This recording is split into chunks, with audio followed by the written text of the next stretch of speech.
Big trades, really big, really big trades actually. So the Toronto Maple Leafs has just traded Mark Giordano and Colin Blackwell in exchange for two second round picks and a third round pick. And obviously, 50% of Giordano's salary is being retained. I think there's a bit more to come, but that's just like money details, I'd say. Yeah, I think that's basically the full deal. Toronto, thanks to Jake Muzzin's LTIR stint, can actually make that trade go through. I think there was a tweet that said that Toronto would have around like 1.9 million cap space after these moves.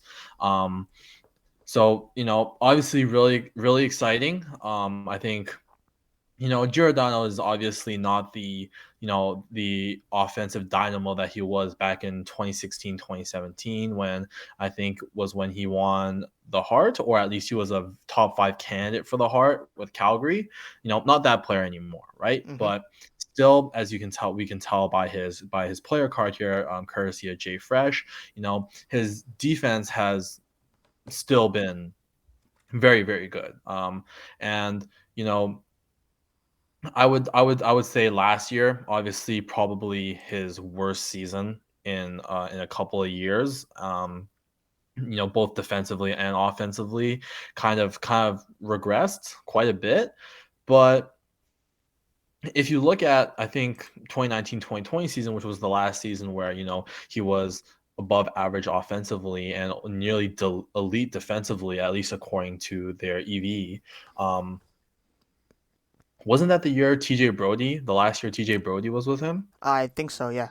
right? Because Brody's first season was last year with the Leafs, and the year before that he was with Giordano. So I think Dubas is looking at this and saying, you know, the Morgan Riley and TJ Brody pair, despite being very good last year, especially during as we approach the playoffs, and had picked it up, at early parts of the season this year, once we got past that really rough like first 10 games. Recently, last month, really since, a week or two before Christmas, that pair has looked very shaky, right? Yeah. Which is why I think they brought in Lyubushkin, because they're saying that right side, TJ Brody and Justin Hall, who are supposed to be really solid top 4 guys for us, were looking very shaky. And I think they were thinking, Lyubushkin comes in, slots in next to Riley, right? Which is why we've seen Brody play on the left more, especially with Jake Muzzin's injury on the second pair, right? I think the thought process now is, Giordano comes over here. There's the familiarity. There's not going to be chemistry issues. He's going to have defense partner that he's played with almost for most of his career, most of the prime of his career. And you're going to have, those two guys. And you're probably hoping that, Brody struggles and Giordano's slight regression the last 2 seasons relative to his last season with Brody can be fixed by putting those two back together. If it ain't broke, don't fix it, right? Those two have shown they can play very well together. Some of Calgary's best years were with those two guys on their top pair, and they are now on Toronto's second pair. Obviously, 2 years can make a huge difference. Giordano's 37 now, but still a very good player. $3 million is a very reasonable cap hit for him. I don't think the price that Toronto paid was astronomically high. No, I don't think so at all. I think it was actually a very low price, to be honest. I'd say if we had, we might get to winners and losers later on, but the way I look at it now, Riley, obviously, Giordano and Brody are going to play together. I think that's a foregone conclusion. But Keith's been trying different right-handed defensemen with Riley. He's tried Labushkin. He's been okay. Liljegren also did decent. So I think it's just building chemistry between these two guys to see which one's better. Um, Obviously, right now we're gonna do a projection later on in the video, but I think right now the obvious one is Labushkin's gonna start there for now. They'll figure out more later. But Giordano can do. He Between him and Brody, you have like a really solid defensive shutdown pair, which the Leafs have been looking for a long time. They used to have Muzzin and Hall there. That didn't really work. Well, it worked out for a bit, but now obviously it's not working out This because season. Hall's kind of bad. Well, we thought he was bad, but apparently he's not. But we'll get to that later also. Um, and they also tried Muzzin with Liljegren, but obviously Muzzin didn't stay in the lineup long enough for that to work out. to really see how that worked out. So, now they have like a surefire shutdown pair because we know how good Brody is defensively, and now Giordano is also really good defensively. So they could be the shutdown pair while kind of lets Riley and whoever his D pair is kind of go wild. And you do not want to see Morgan Riley going wild if you're the other team. Yeah, I think a really important part of this is, I think Kyle Dubas is reining in a little bit. He's being a little bit more shrewd with in terms of, looking at the market, right? We've seen last year when he traded the first round pick for Nick Foligno, right? And obviously, you understand that if there was a year to go for it, it was last year. Toronto was out of the Atlantic for once. They were playing in a relatively weak, what conference. There were a lot of question marks about the strength of last year's draft class, which we're starting to realize was actually pretty strong. Hmm. And but at the time, it was saying, we move a first round pick, we get like a middle six forward, Nick Foligno, he's the type of guy you want in the playoffs, right?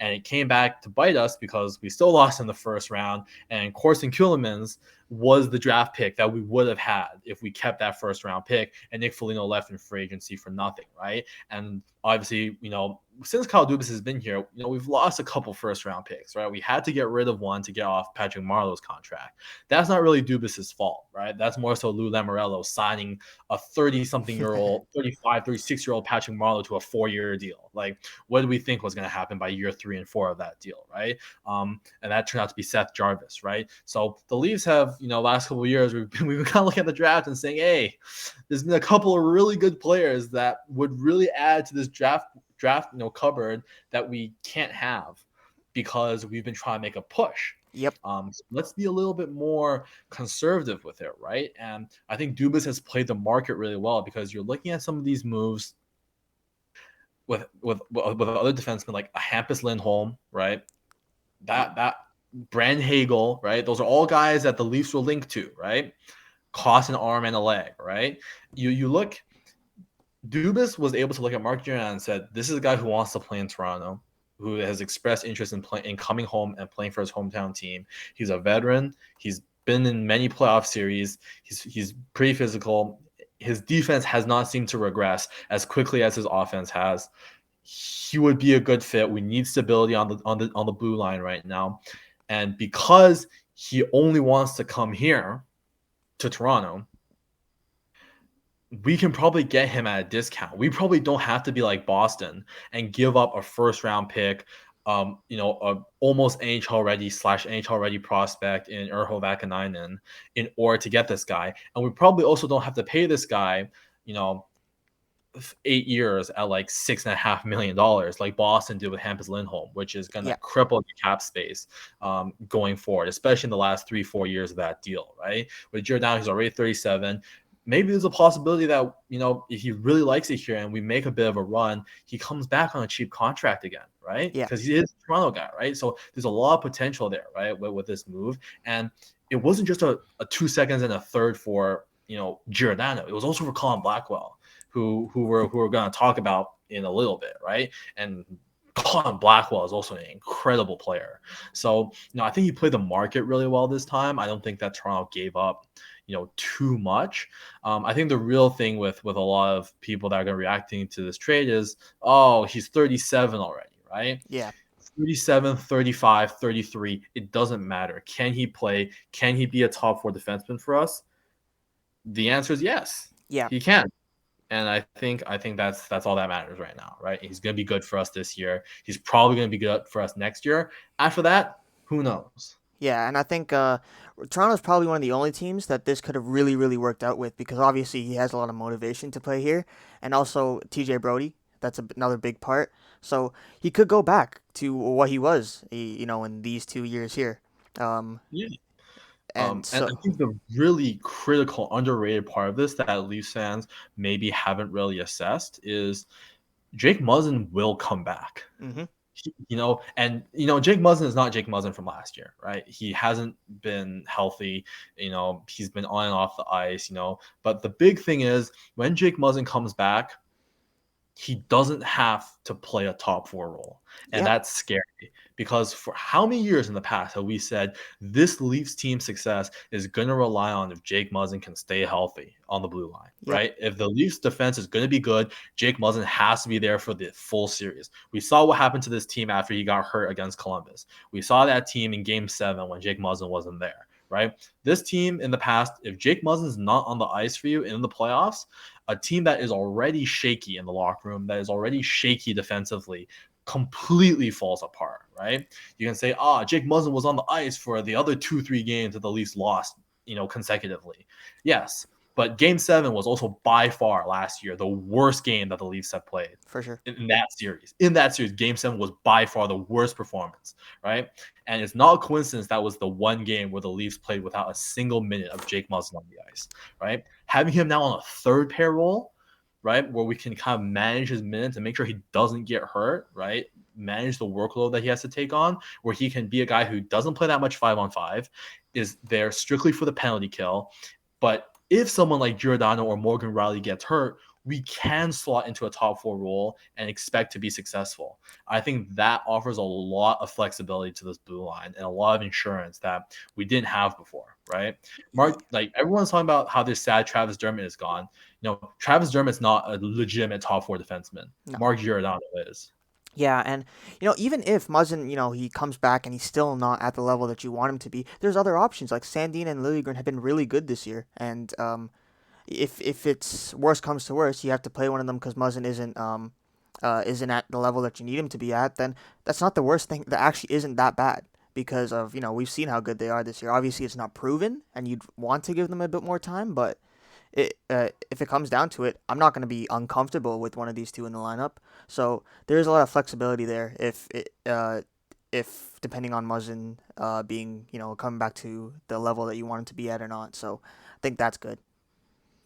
Yeah, so the big one, obviously, part of this trade is Mark Giordano, but we're gonna now talk about another piece that Toronto brought in that same move that is really underrated, and that is Colin Blackwell. You got his J Fresh chart up there right now, and I mean, last season wasn't great for him defensively, but we've seen 2019, 2020, and this past season, he's very good defensively. And when you go into the playoffs, you can never have enough really good defensive players in your bottom six, Yep. right? Um, he's got good finishing, right, which is always a positive. His offense isn't quite there, but he's a really good player. He's a really good player, especially on that fourth line. Um, he's probably not gonna do a whole lot of penalty killing for you, but he can, right? And the one thing about Toronto special teams is this year the special teams have been on fire. We've got the best power play in the NHL, and we have like a top 5 penalty kill, Mm-hmm. right?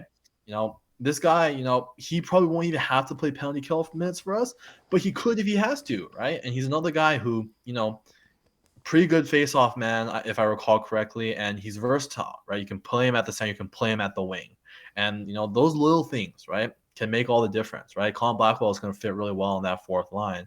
We're probably going to try to go on cap friendly and try to figure out what the lines are going to look like for Toronto in a few minutes. But I think he's a perfect fit for what kind of identity Toronto's trying to build in their bottom six right now. Yeah, and again, if he doesn't work out, there's other options. There's always been other options because the Leafs have been cycling out so many different players in that bottom six, and there's even talks of Matthew Knees and Knees, is it Knies? I don't know.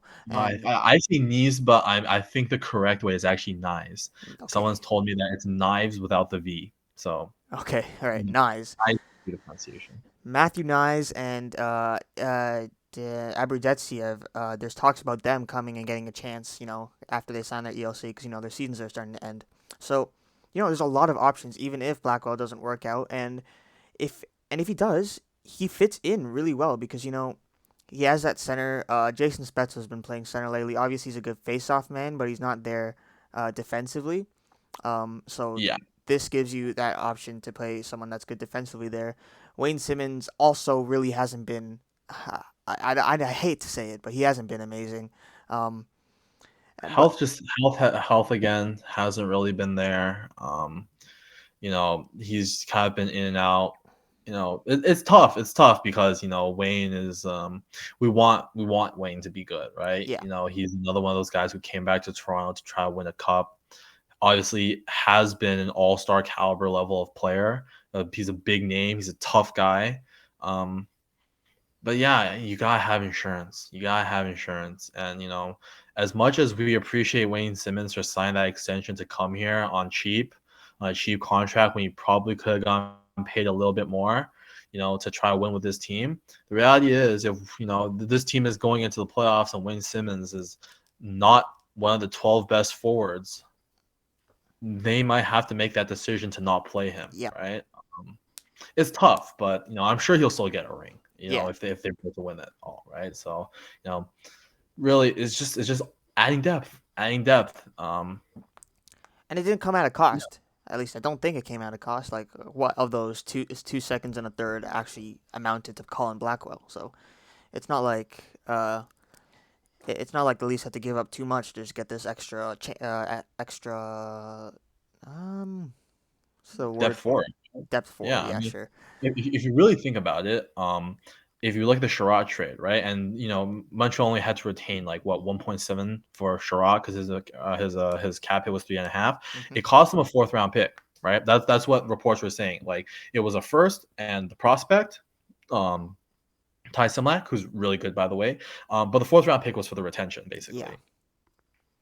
Well, Well, if which you look by at the way, it, that trade is horrible, but we don't talk about that right now. yeah, we're not going to talk about that, right? But if you look at it in terms of relative value here to Giordano, right, 2 seconds and a third, right? So realistically, a fourth round pick and a third round pick, let's just say kind of averages. You take a bit of the second round pick. So let's just say Toronto trade 1.5 second round picks for Mark Giordano and Colin Blackwell. And the If you think retention, Right, that too. right, but that's what I'm saying, right? Because like the third round pick that Toronto gave in this trade is like because it's from 2024, it's like basically equal to like the fourth round pick that Florida had to Yeah, give up this year for the Sherratt retention. So if you get rid of those parts of the deal, basically Toronto trade 2 seconds for Blackwell and Giordano, and Florida gave up a first round pick and a third round pick prospect who's playing probably at the level of a late second round pick in exchange for Sherrod. yeah. So, I'm just saying, right? And also, Giordano's a guy who could likely stay. I don't know if Sherrod will stay um, in Florida, mainly because I think his market value, because clearly there were suitors for him. So Yeah, when he hits free agency, I think he's gonna get paid. which is So sad. yeah, it's kind of crazy to me. But yeah, those are two pieces that Toronto brought in. But I think if we want, we can go to the cap friendly aspect and see if we can try to build the team in a sense and see what the lines are looking like.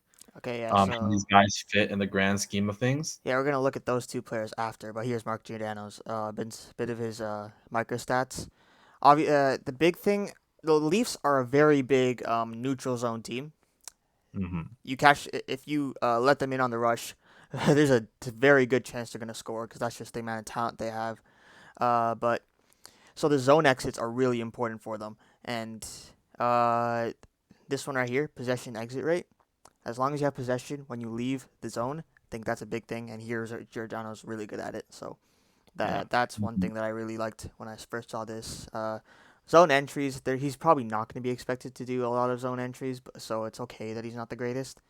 Uh, and I'm I'm this, I'm really excited with entry defense, the denial rate, yeah, and the entry chance prevention. Those speak volumes to me because I like the Leafs. The big thing with the Leafs is you're always worried. It's like, oh, what happens when when the other team are trying to come into their zone, right? hmm, Sometimes there've been questions about the forwards back checking, even though that's been getting better, the last 2 years. But just having a guy who has an active stick, who can make life difficult for opposing opponents trying to get in past the blue line. I think those are valuable assets. And he shoots a lot too, right? Like yeah, he's not the biggest offensive producer last couple of years, but we've been talking, right? We've been talking about, playoff type goals, right? Morgan Riley is a great passer, right? Doesn't shoot enough, right? We keep saying he doesn't shoot enough from the blue line, right? TJ Brody shoots a lot, but he's not really like an offensive guy, right? Like, and he's also not a guy that will pepper like a ton of shots in there, right? yeah, Um, Lyubushkin's a guy. He's got a clapper. Like Bush has got a clapper on him. Like he's got some power behind that slap shot. But again, not really a guy that's gonna pepper them in there. But Giordano is a guy who will, right? And come playoff time, those extra shots that he just puts them on traffic, puts them on into traffic, right? It's gonna be valuable. It's gonna be valuable for this team. So yeah, I like his fit. There's concerns about his age, but I really do like his fit. I like the leadership that he can bring. And the funny thing is, like, I wasn't a huge fan of Giordano when he was in Calgary. And the main reason was I felt like he's a little bit of like a nasty player, like kind of like a Kachuk, kind of like a Marchand, where like he does some kind of stuff after the whistle that as an opposing fan kind of irritates you, like that little extra hit, um, but hey, when he's on your team, when that guy's on your team doing that stuff for you, Yeah. that's good. Like Yeah, I'll you like take that. that. I want more of that on this team.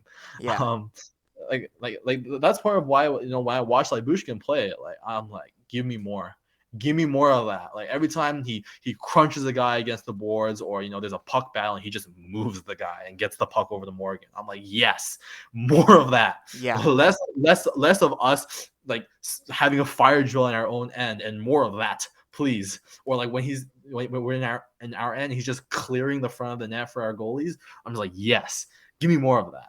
Giordano's not going to do a lot of that, like necessarily, but if something's happening on the ice, he's not afraid to mix it up. We know Gio's not afraid to get into scrums, right? Which is, low key something that this Leafs team, some players do have a bit of an aversion to. But Giordano's not going to do that. We've seen Yeah. him get into the thick of things, so it'll be nice. I think he'll bring a level of energy to this team that I think this team really needs, because we really might be in a wild card spot if we don't pick things up. Yeah. We really might be in a wild card spot.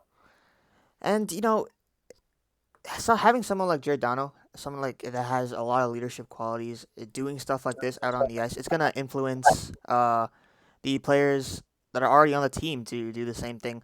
Like you've seen Matthews, he's starting to throw the body a lot. I think he's starting to get frustrated with the fact that he's not getting any help from the referees, even though he really should be. And Oh. it's happening to a lot of the star players on the team. Even John Tavares is getting frustrated, and that's saying something. So, uh, Yeah, that shift and hold, I'm still not over it. That hold and yeah, over, oh, that was terrible. really. That was so bad. Anyways, so Like you're just gonna hold. How are you gonna hold his stick in front of you and you're not gonna call anything and in then he gets overtime? in Matthews' way after, so he can't keep on skating. So it's just so stupid. Anyways, so I think someone like Giordano, even guys like Bunting and Ryan mentioned Labushkin, them doing that, it's gonna go around to the rest of the team, and hopefully the Leafs become even harder and harder to play against, and that's something you want.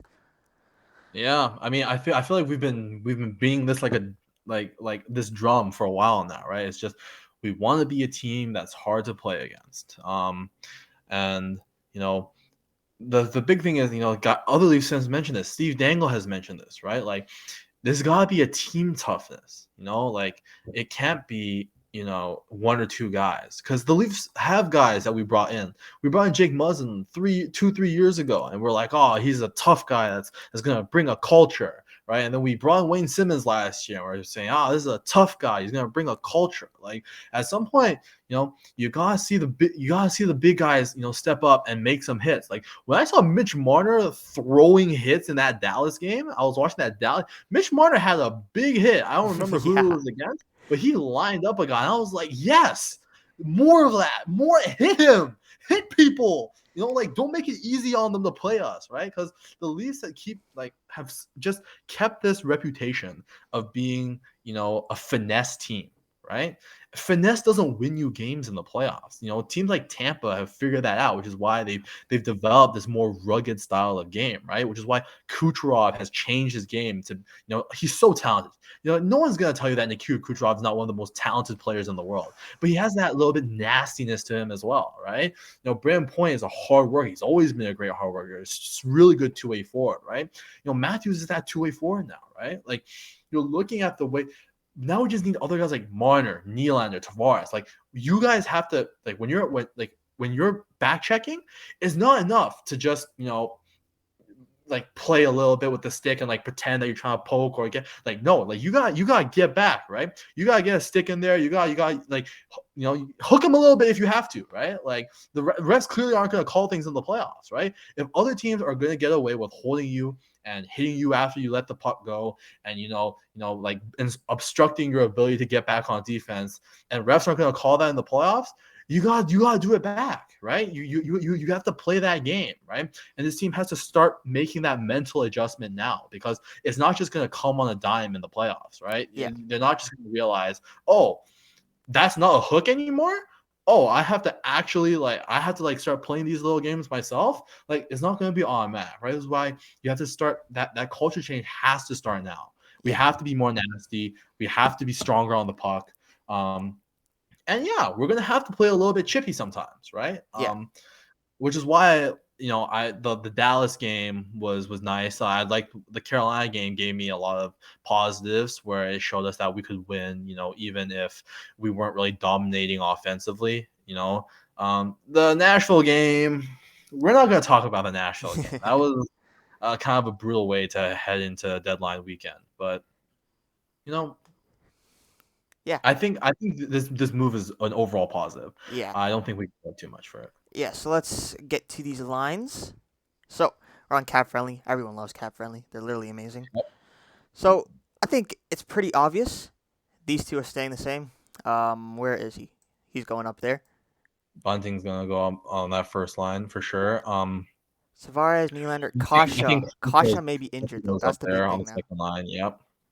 So we're gonna assume first of all that everyone's healthy for this. So Kasha's gonna Yeah. go up here. Yeah. Nylander there, Kasha there. David Camp. Mm, This has been literally the best third line in the league. So let's not touch that. yeah. If this is not going to be a line that gets touched, um, and if it does get moved around, I'm going to be very upset. Yeah. If I see Colin Blackwell on the third line when he comes, I'm not going to like this trade anymore. Yeah. Right? Like no, like this is like that third line. I think is what Sheldon Keefe envisioned last year when Leafs fans were complaining about him moving Hyman up and down the first and third line when we had the zip line with Zach, Ilya, and Pierre, right? The issue with that line was not the idea, right? Like an idea of a shutdown line that plays a really good two-way game that's really fast and works hard on the boards is not a bad idea, right? Hmm. The issue is we didn't have the personnel to execute it because the centerpiece of that third line is the center position. Yeah. You need a very good third line center that plays a very strong two-way game to make that line work. And that center has to have really good instincts. It has to be responsible, right? Pierre Engvall was not that, right? Like Engvall was a good player for us. Like I thought he should have been on that third line last year. Right? I was a proponent of him making the team at the start of the season when there were a lot of Leafs fans that were saying, Engvall's not good. I'm saying no, he can be good in the right situation. Yeah. And I think he's found that spot on the wing. Because he has the size, he has the speed, he can win puck battles. He just doesn't have the awareness to play center. He Yeah. just can't play center. But David Camp fit that need perfectly. And I think that line is going to wreak havoc in the playoffs because we finally found a third line that is responsible defensively, but has the speed and talent to score when needed. And that's something we didn't have last year, Hmm. which is part of the reason why we lost that series to Montreal. So I really do like that third line. I hope they don't touch it. Yeah. So do I. And this is where it starts to get interesting because we don't know. Frankly, there's no way to tell. So I think it's safe to say that um, if Kerfoot sticks around, which we will get to in a bit, he's going to be on that fourth line for sure if he sticks around. Oh, yeah. Clifford's gone. He's been bad. I don't even care. I'm going to throw him down here. Um, Clifford. I think in watching like there's a bit of like that preconception that Clifford's not good. Like Clifford is not going to offer a lot offensively, right? Like we've seen that in the games that he's played so far, But I think in the playoffs he does offer a specific need. Like he's a very niche player. He's an enforcer. That's what he is. He's a guy who will hit.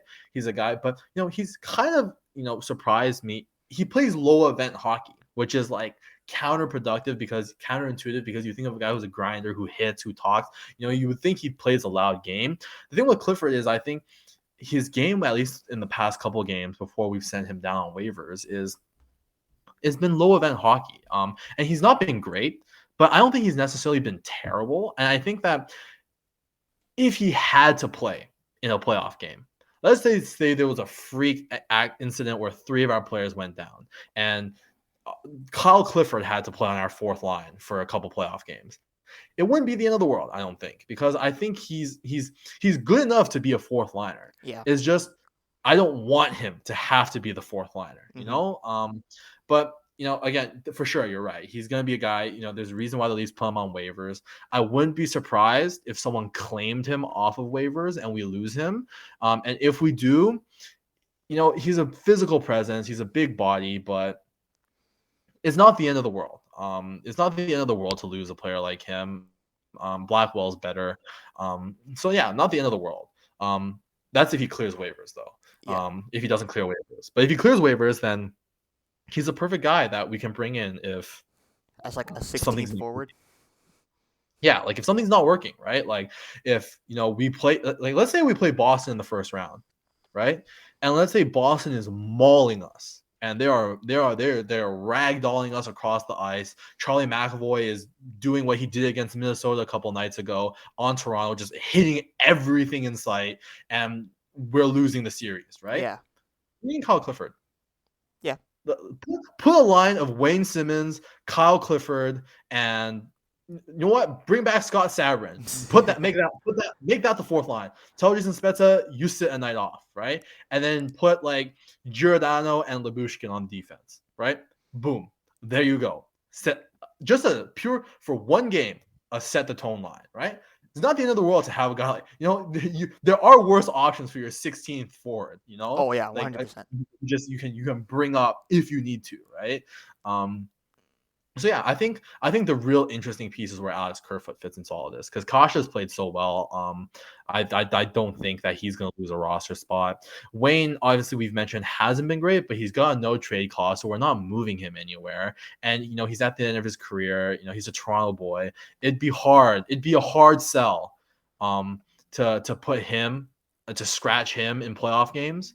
And it would set a bad precedent for other veterans in Toronto that want to come to Toronto to win a cup, Yeah. right? Because it shows that the organization has a bit of a lack of loyalty to these players, right? Like, what kind of message does it send if we bench Wayne Simmons for the playoffs? Like, what happens when other veterans, Toronto veterans, are looking at the market and saying, am I willing to lose another $1.5 million to come to Toronto and pay the higher taxes to play for my hometown team if they're doing that to Wayne Simmons? Because that's what Wayne Simmons thought. Yeah. I'm sure Wayne Simmons after last year had offers for over $1 million. Probably. But he chose to stay here on a multi-year deal, right? So, like, look, either Blackwell is just a guy that we're going to put on the taxi squad and we just never play unless we have to, Yeah. or there might be something else in play. Because we know Jason Spetz isn't going anywhere. We know Spetz is on that 4th line no matter what. 100%.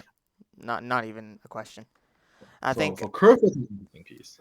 Yeah, the Kerfoot's interesting, and I think it's gotten a bit less interesting because Kasha just got injured, and there's no timeline yet on when he's gonna get back. It looked kind of bad. That was really bad the way he was stumbling around on the ice there, and I didn't like that. So hopefully he's okay. But if he's not, I think Kerfoot's got to stick around. But on the other hand, we mentioned guys like Matthew Nice and Nick Robertson and Nick I can't say his last name properly. Abruzzi. Yeah, something right? Like that. I mean, Nick Robertson had a stint on that second line, right? With Nylander and Tavares before he went back down to play on the 4th.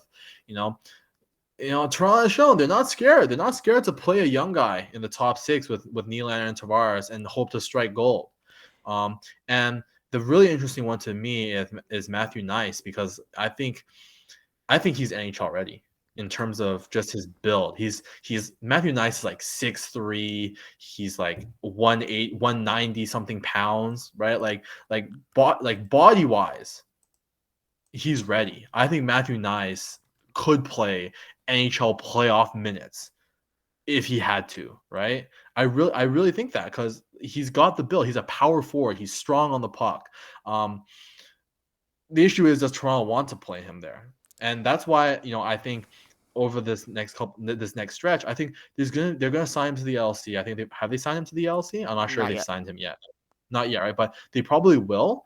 And I genuinely think he's gonna get a shot with the big team. Um, and I think that with Robertson, with Nick Abruzzese and Nick Robertson, um, I think you move. This is me personally. I think you move Kerfoot anyways. I think you find him. I think you find a spot for him elsewhere because like worst comes to worst, if Kasha doesn't come back to the playoffs, you play a rookie there, right? And that's not ideal. I know it's not ideal, but I think Nice has the skill to do it. And I think if it depends on what we can get back, obviously, because I'm saying if we can get back a goaltender in a deal with Alex Kerfoot and pieces, you have to do it. Like I love Shalgren as much as the next guy, even if he didn't have a great game against Nashville. And I am a believer in Jack Campbell, as any Yep. Leafs fan is. But man, if this team wants to go anywhere, if we get into a wild card game against Tampa Bay, we are done if Jack Campbell is not 2021 Jack Campbell. If we get 2022 Jack Campbell against Tampa Bay, I don't care how good our offense is, how good we play defensively. We are not beating Tampa Bay. We might not even win one game against Tampa Bay because they have a guy on the other side of the ice who has 2 Vezina trophies, is a top 2 goaltender in the NHL, incredible athlete, and can steal games. Yeah. Right, and that's assuming, and we're forgetting that the team in front of him is a top 2 team in the division, a top 5 team in the NHL that has back-to-back Stanley Cups Yeah. that just got Brandon Hagel, It's a tough right? situation. Like Yeah. we need a like and like like Kyle Dubas saying, "Oh, the Leafs are okay with what they have internally." I don't buy that. If we go into the playoffs with Jack Campbell and Eric Shalgren as our goalies, and neither of them take the reins and show them that they can be a number one, I would be very nervous. I would be extremely nervous. Um, I'm hoping. No, I'm like this is just like something I'm going throwing out there. Marc-Andre Fleury is still a guy we could have traded for. Chicago approached us with a Fleury Hagel combo, right? I'm just saying they retained 50% on Fleury. We give him Alex Kerfoot back. We give him a pick, not a first rounder, but we give him some picks. We give him some of our lower prospects. Mikhail Abramov is an incredible prospect. Matt Hollowell is a very good player. 2 of those guys, and like another second. We just won't have second round picks the next couple of years. Yeah. It's fine. At least they're not first round picks, right? But like my point is like I need a goalie. I need a goalie that I can look at and go, I trust you in a playoff series. I don't have a goalie right now on this Leafs roster where I go, I trust you, right? Like Shalgren's played 3 games. Jack Campbell has looked almost as bad as Peter Mrazek in the calendar year. Peter Mrazek is Peter Mrazek. Joseph Wall It's injured has right now. like he's injured, and he like when he was playing the Marlies this year, I think he was barely above 500, right? To be fair, Shalgren has also had a pretty bad save percentage in the AHL. The Marlies are just really, really bad. They're so bad. The Marlies are really, really bad, but Shalgren's winning games in the AHL, right? Like he's finding ways to win games. Joseph Wall's not winning games. Now, obviously, wins are not a great indication of how good a goaltender is, right? But like Shalgren's got like 8 or 9 more wins than Joseph Wall, and he's played way more games, right? Joseph Wall is also way younger. So like the point is, like in a playoff series, I'd rather have Shalgren than Joseph Wall. Probably. So really our 2 options are Jack Campbell and Shalgren. I don't really like either of them right now. Yeah. Obviously, Campbell was injured. Does that play a big role? Likely. I want to say likely. I want to say that he comes back and gets back to his at least normal form where he's uh, uh, just playing like a starting goaltender again. So that's what the Leafs are hoping for. I think that's probably the most. I really want to say that's the most likely outcome. But yeah, another some insurance would be good. So yeah, maybe Kerfoot does move. I'm on the side where it's tough to say because if Kasha wasn't injured, I would 100% say maybe you should move Kerfoot because he's playing on the fourth line. That's a lot of money for someone playing on the fourth line.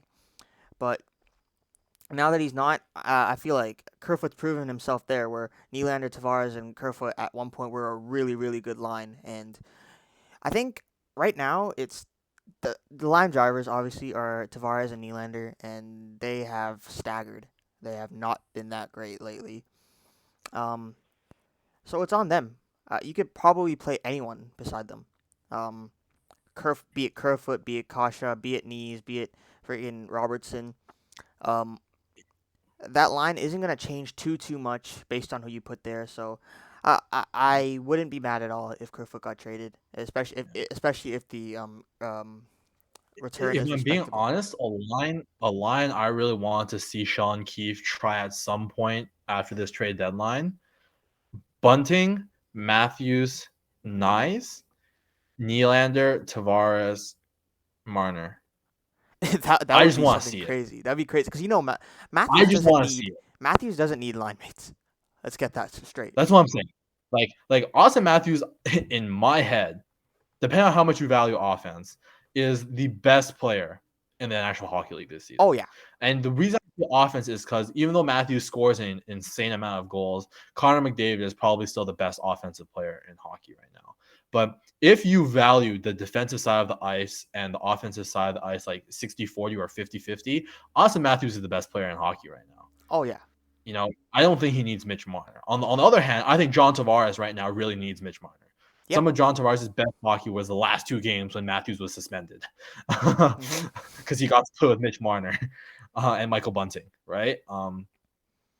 Or even better, Nylander, Matthews, nice, and then Bunting, Tavares, Marner. See, Try some combination of those lines because there's we so know many Bunting, options. There Tavares, are so Marner many work. options because Matthews and Tavares and Marner and Nylander, they're like crazy dynamic players. You put them into a lot of situations and they're gonna do really good. It's just about finding the sweet spot. Obviously, Matthews and Marner together is that's scary for every other team. But like if the second line's going, then you have another option. So you need to get both these lines going. If the top six is going for the Leafs, then and then obviously the third line's gonna be fine. Then who the hell's gonna stop you? Yeah, I mean, to be fair, the Atlantic fans of other teams are going to say, "Oh, there's Tampa Bay that can stop you, and Florida that can stop you, and Boston that can stop you." And I'm not discounting that, right? Because Boston, Florida, and what do you call it, and Tampa Bay all have amazing teams. Florida's top 12 is crazy scary right now. Mm-hmm. I honestly think Florida is the best team right now in the Atlantic, Probably. right? And so a lot of Leafs fans are saying, "Oh, we're trading 2 second-round picks and a third-round pick for another first-round exit." That's a fair way to look at it, right? But at the same time, I don't think that Dubas would be doing this roster justice if he didn't try, right? Like, you can't look at what's going on in your division and just give up on a team that, by record, is what, still like a top five team, top 8 team in the entire NHL. The You Leafs? can't give up on that roster. You can't. Oh yeah, they're You've top five. invested too much money and draft picks to give up on this team now. Yeah. Um, and you can't just say, well, just wait until next year. Michael Bunting's not going to make 950K for that many more years. It's this year and next year. David Kemp is not going to make $1.5 million for that many more years. It's this year and next year. Ilya Mikheyev and Andre Kasha and Pierre Engvall are not guys who are going to make less than $1.7 million next year. All of them, if they keep playing like this, are going to ask for a raise in free agency this year, Rightly right? so. You can't give up on this team right now. You have to go for it. You got to go for it. Yeah. And so obviously the line combinations are weird. This is probably the most safe bet. We can't. Like obviously this could switch around a lot. This spot right here is the big one that could switch around. The one of the Yeah. wings. But it there's a lot of options. Like look, we have 5 players here. Even Clifford's down here. That's 6 options that you could stick in here. And Pavel Gogolev should get a look too. oh, that's I true. think Joey Anderson is a guy who has played, as well as Alex Stevies. Those two guys are guys who have played for the Leafs that this season, and they've looked fine as well in the fourth line role. Yeah, And I think the big thing is we don't want to overthink that fourth line spot, right? yeah, Sheldon Keefe is going to do what he does on that fourth line. I think the main story is if Kasha's healthy, where does Kerfoot fit in? And right now with Kasha hurt, does Kerfoot still have a role? The only reason I wouldn't trade Alex Kerfoot is because of what you can see on that Jay Fresh chart, his penalty killing. You don't want to mess with one of the best penalty kill units in the league by trading one of the guys that play huge penalty kill minutes. yeah, That would be the only reason why I wouldn't move Kerfoot right now. I'm going to be honest. yeah. Um, And I just think he doesn't fit. He won't be here next year. Like we're gonna trade him this offseason no matter what. He makes too much money to be a bottom six player. We're not gonna pay Alex Kerfoot $3.5 million to be a fourth liner. And let's be honest, when this team is fully healthy, he's a fourth liner. yeah, Um, so it's just like I'm just thinking, why not just move him now and get a piece that can help us win the cup this year, or try to win the cup, or get to the second round this year, rather than hold on to him and then have to sell him or like give up, or God forbid, give up assets to get rid of him, in the off season, right? Because that's probably what's going to happen, right? Like a team's going to look at, what do you call it, Alex Kerfoot's contract, and they're going to say, oh, you can't afford to re-sign your third line because you're paying him that much money. So guess what? You're gonna have to give us a first round pick to get off his contract, yeah. or like you're gonna have to give us second round pick to get off his contract. And like we just traded 2 second round picks to get Mark Giordano. So I think Hall's definitely gone before the deadline. Okay, yeah, 100%. Like Kerfoot, you can make an argument because he'd still be in the lineup and he'd still be contributing, especially if there are injuries. But Hall is just like completely out of the lineup at this point. You have this and you have like this and either way, every He single loves option it. is better than he is. I'll give you that for free. Like you could go this, or you could go this. Yeah, that's the crazy part, because you could argue that low key Timothy Liljegren has been the second best defenseman on the Leafs this year, He's been amazing, really, really good, and he might not be on the playoff roster. which is insane. It's insane how Yeah, good the defense has got just because of this one trade. I'm saying Justin Hall. If I see Justin Hall in a Toronto in a blue and white uniform with a maple leaf on it by the end of the trade deadline on Monday, I'm going to be very, very upset, because I don't even want the distinct possibility to see him on the ice in a playoff matchup. Yeah, I don't want to see it. Jay Fresh can say whatever he wants. I have all the respect in the yeah, world for Jay Fresh. That card is capping. 100%. That card is lying. That card is telling me that this season Justin Hall was better than last season Justin Hall. I refuse to believe it. I refuse to believe it. Last year Justin Hall, there's no way last year Justin Hall was worse than this year Justin Hall. Last year Justin Hall played top 4 minutes for us, and I thought and like was legitimately solid. This year, every time I see Justin Hall touch the puck, I cringe. I physically cringe, and I say, "Get the puck off his stick." When I see him on the ice in the defensive zone, I cringe because I say, "Someone line change for him." What is he doing? Like, what is he doing on the ice? And it's not like I don't want to be one of those Leafs fans that just hates on a player and piles it on, right? But Justin Hall hasn't been good this year. Yeah, Um, and for some reason, Keefe, I get some kind of boner for this dude because he's always playing him. I don't get why. Like, sure, at some point, like at one point in the season, like I get it. You're trying to get him back to his old form because if he plays that old form, you have a really solid top four defenseman. But if he's not, then for like this whole time, why are you still doing it? There's so many better options. Like, just wait. It's not changing. There we go.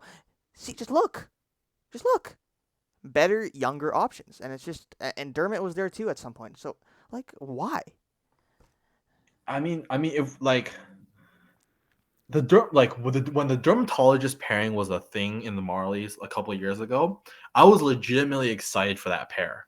And looking back at it, looking at it now, Dermott's out the door for a third round pick, right? And all the best to Travis. I mean, I mentioned this in the other video that I just put out.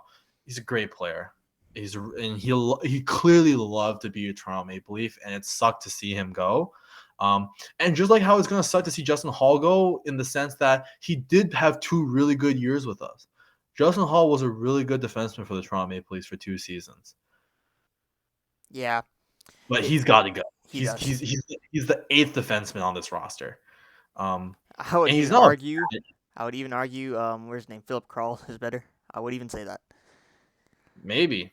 I wouldn't say that it would. You'd be ludicrous to say that. It's just, again, it comes down to cap hit, right? Those guys on the third line, two of them are impending free agents, and Andre Kasha is our second liner.